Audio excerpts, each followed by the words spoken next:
Good morning to all. Today we are going to discuss about the relationship between the hybridization and quantum mechanical concept in order to explain the covalent bonding that existing in different types of molecules. So we know that the covalent bonding is the main bonding that holds that molecule very strongly. Today we are going to discuss the basic theories that hold this covalent bonding. So we know the covalent bonding is very well explained for diatomic molecules, but when the problem of molecules which contains more than 2 atoms or 3 atoms, that concept is not well explained. So in order to get explained in a very good manner, the concept of hybridization has been introduced. As all know the basic concept of hybridization, where we are actually mixing the two orbitals with almost same energy with the same energy levels to give a degenerate new type of orbitals. That means you know very well that this is actually the mixing of orbitals to give a hybrid orbital. That hybrid orbital is participating in the covalent bonding.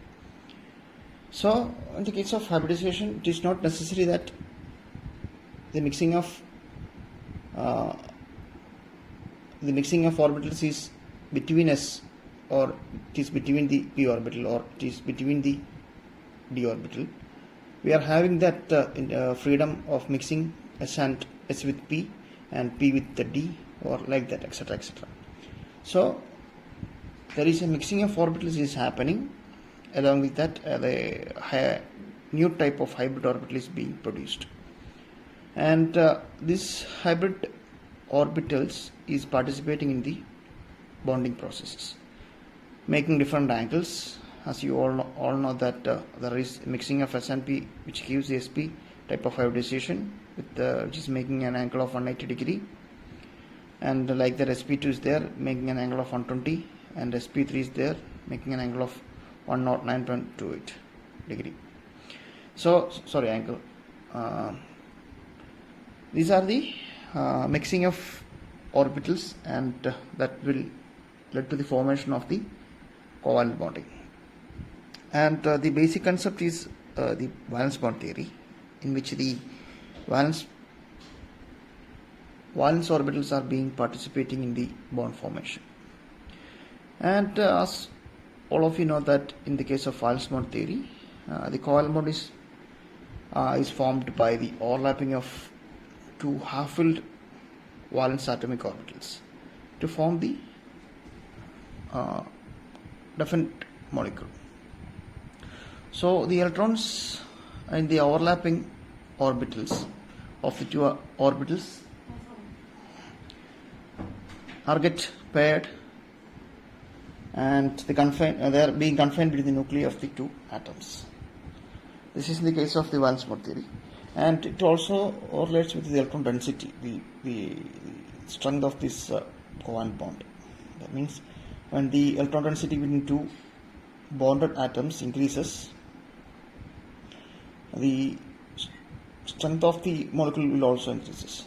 That means there is an increase in the case of overlapping. The electron density increases means the extent of overlapping is also very good, and hence the bond will be more stronger. And one of the most important concept in this VBT is that the combination, that means the construction of bond or the formation of bond, is purely directional. As all of you know that there are sigma bonding is there and pi bonding is there. In the case of sigma bonding, you know that the bonding or the formation of direction of overlapping is purely internuclear axis. That is along the internuclear axis, while in the case of pi orbital, that is almost a type of sideways overlapping is there. So these are the concept of valence bond theory, but still you know that since the concept is not so efficient or effective in describing the molecules which contains more than 2 or 3 atoms, we are not able to effectively describe the covalent bonding. So here comes introduces the concept of hybridization, where the wave function of the atomic orbitals of same atom are combined to give new wave functions which are corresponding to the hybrid orbitals. This in the case of hybridization, we are having the hybrid orbitals always after mixing. And also we know the basic conditions for these hybrid orbitals. We are applying the quantum mechanics concept into these hybrid orbitals, so that the theoretical approach or explanation is going to be more sound. That means these hybrid orbitals are always normalized. They have these conditions. There are three basic conditions for these hybrid orbitals. That is, first one is they are hybridized. That means the hybrid orbitals are always normalized. That all you know the concept of normalization. That is, integral of if xi1 and xi2 are the hybrid orbitals, you know that the integral of xi1 and xi2 into d2, that will be equal to 1. And next is actually there must be orthogonal. That means integral of xi1 xi2 d2, that will be equal to 0. And finally, the most important thing, that is all the hybrid orbitals are equivalent. That you know why? Because you know that after mixing, their energy get mixed and giving rise to a new type of hybrid orbitals with the same energy levels. So we can say that they are equivalent. That means they are equivalent. Therefore, these are the three conditions we have to apply for this hybridization concept.